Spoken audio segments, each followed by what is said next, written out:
करीब 100 घंटे से चला आ रहा बिहार में सीएम का सस्पेंस अब धीरे धीरे खत्म हो रहा है। सीएम के नाम पर पड़ी धुंध करीब करीब छंट चुकी है। लगभग ये साफ हो चुका है कि नीतीश कुमार ही अगले मुख्यमंत्री होंगे। कल होने वाली एनडीए विधायक दल की बैठक में इसका औपचारिक ऐलान भी हो जाएगा। परसों होने वाले यानी कि 20 तारीख को होने जा रहे शपथ ग्रहण समारोह का जायजा लेने आज शाम को नीतीश कुमार डिप्टी सीएम सम्राट चौधरी के साथ गांधी मैदान में गए। शपथ समारोह में शामिल होने परसों पीएम मोदी भी पटना पहुंचने वाले हैं। गृह मंत्री अमित शाह कल शाम को ही पटना पहुंच जाएंगे। एनडीए शासित राज्यों के सीएम को न्योता भेजा जा रहा है। शपथ ग्रहण से पहले कल सुबह विधायक दल की बैठक होनी है। इसके लिए बीजेपी ने पर्यवेक्षकों के नाम तय कर दिए हैं। यूपी के डिप्टी सीएम केशव प्रसाद मौर्य को मुख्य पर्यवेक्षक बनाया गया है, जबकि केंद्रीय मंत्री अर्जुन राम मेघवाल और साध्वी निरंजन ज्योति सह पर्यवेक्षक बनाए गए हैं।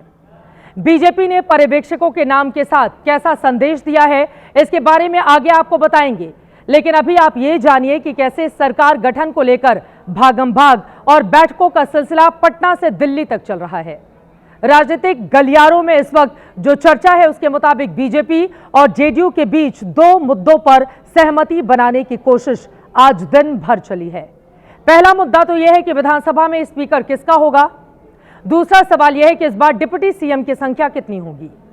चूंकि बीजेपी और जेडीयू सदस्यों की संख्या लगभग बराबर है, ऐसे में सूत्र बता रहे हैं कि जेडीयू ने स्पीकर की कुर्सी पर यह कहते हुए दावा कर दिया है कि विधान परिषद में बीजेपी का सभापति है, लिहाजा स्पीकर की कुर्सी उनकी पार्टी को मिले। दूसरा पेंच डिप्टी सीएम को लेकर है। संख्या 1 होगी, 2 होगी या 3 होगी, इसको लेकर माथापच्ची की गई है। कल रात को जेडीयू के 2 बड़े नेता केंद्रीय मंत्री ललन सिंह और पार्टी के कार्यकारी अध्यक्ष संजय झा पटना से दिल्ली पहुंचे। आज सुबह दोनों की गृह मंत्री अमित शाह के साथ मुलाकात हुई। कैमरे पर तो किसी ने कुछ नहीं कहा, लेकिन सूत्र बता रहे हैं कि सरकार के स्वरूप और दोनों तरफ से जिन पदों को लेकर दावे हो रहे हैं उस पर विस्तार से विमर्श किया गया है। बैठक 2 घंटे तक चली है।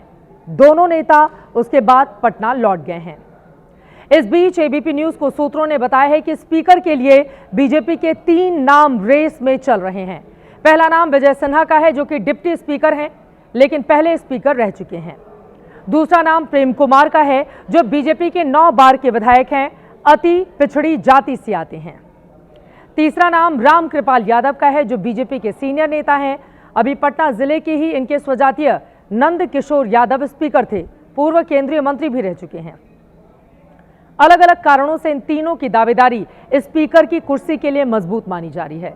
आज इन नेताओं ने कैमरे पर भी खुलकर अपने दिल की बात कही है, जो आपको जरूर सुननी चाहिए। एज सिपाही उनके आदेश का पालन करते हैं। नेताओं के जो सोच होता है उसको खरा उतरने का प्रयास करते हैं जाकर के। जब जब पार्टी ने जिम्मेदारी दी है उसकी ईमानदारी पूर्वक निभाने का काम किया हो जाकर के। तो आगे जो पार्टी का फैसला होगा हम पार्टी के फैसले के साथ। विजय सिन्हा कल भी कार्यकर्ता था, आज भी कार्यकर्ता है, कल भी कार्यकर्ता रहेगा और विजय सिन्हा कार्यकर्ता में गौरवान्वित रहता है। बीच के कुछ सालों को छोड़ दें तो 2005 से बिहार में बीजेपी और जेडीयू की साझा सरकार रही है। पहले 3 टर्म में जेडीयू का ही स्पीकर रहा है। 2005 से 2015 तक दलित बिरादरी के जेडीयू नेता उदय नारायण चौधरी स्पीकर रहे। 2015 से 2020 तक जेडीयू के विजय चौधरी विधानसभा के स्पीकर रहे। तब महागठबंधन की सरकार थी, आरजेडी बड़ी पार्टी थी।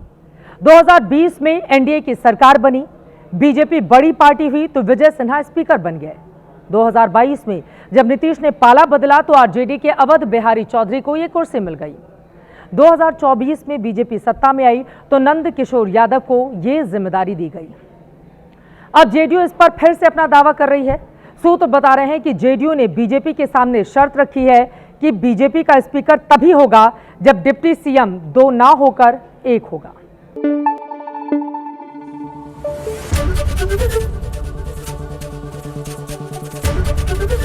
एबीपी न्यूज आपको रखे आगे।